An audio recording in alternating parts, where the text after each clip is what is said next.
ఎన్నికల రిజల్ట్ వచ్చే వరకు న్యూస్ పెద్దగా దొరకదనుకుంటున్న పలు మీడియా ఛానళ్లకు ఇప్పుడు బెంగళూరు రేవు పార్టీ రగడ కొత్త బూస్ట్ ఇచ్చినట్లు అయింది. ఈ క్రమంలోనే గత 2 రోజులుగా మీడియాలో ఒకటే న్యూస్ రన్ అవుతుంది.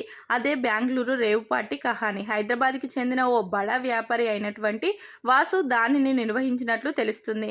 అన్ని హంగులు ఆర్భాటాలతో మొదలైన పార్టీలో మన టాలీవుడ్ భామలు లేకపోతే ఎలా?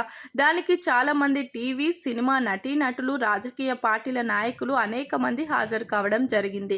అక్కడే వచ్చింది చిచ్చు.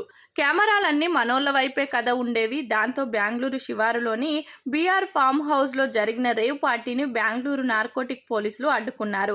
ఈ క్రమంలోనే అబ్బే మేమెక్కడా లేనేలేమని మాజీ హీరో శ్రీకాంత్, ఒకప్పటి నటి హేమ ఖండించినప్పటికీ నిప్పు లేనిదే పొగరాదు కదా అంటూ నెటిజన్లు ప్రశ్నిస్తున్నారు. అవును, అంతమందిలో వీరిద్దరి పేర్లు మాత్రమే ఎందుకు బయటకు వస్తున్నాయి అని అనుమానంగా అడిగేవారు లేకపోలేదు.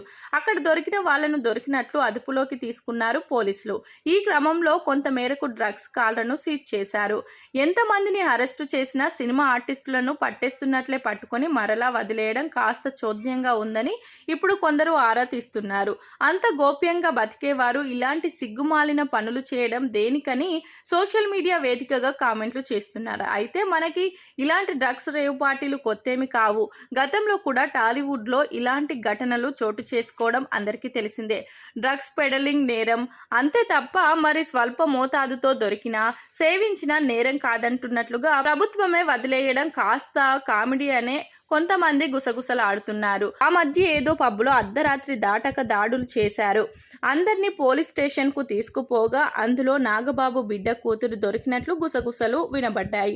అదే విధంగా హీరో రవితేజ నుంచి హీరో నవదీప్ వరకు అందరూ ఇటువంటి ఘటనలు బాధితులే. ఈ క్రమంలోనే ప్రధానంగా కొన్ని ప్రశ్నలు వినబడుతున్నాయి. తాము చేస్తున్నది తప్పు అని తెలిసినప్పుడు చేయడం దేనికి? ఒకవేళ తాము చేస్తున్నది ఒప్పు అని తమకి అనిపించినప్పుడు దాక్కోవడం దేనికి అన్న ప్రశ్న సోషల్ మీడియాలో చెక్కలు కొడుతున్నాయి.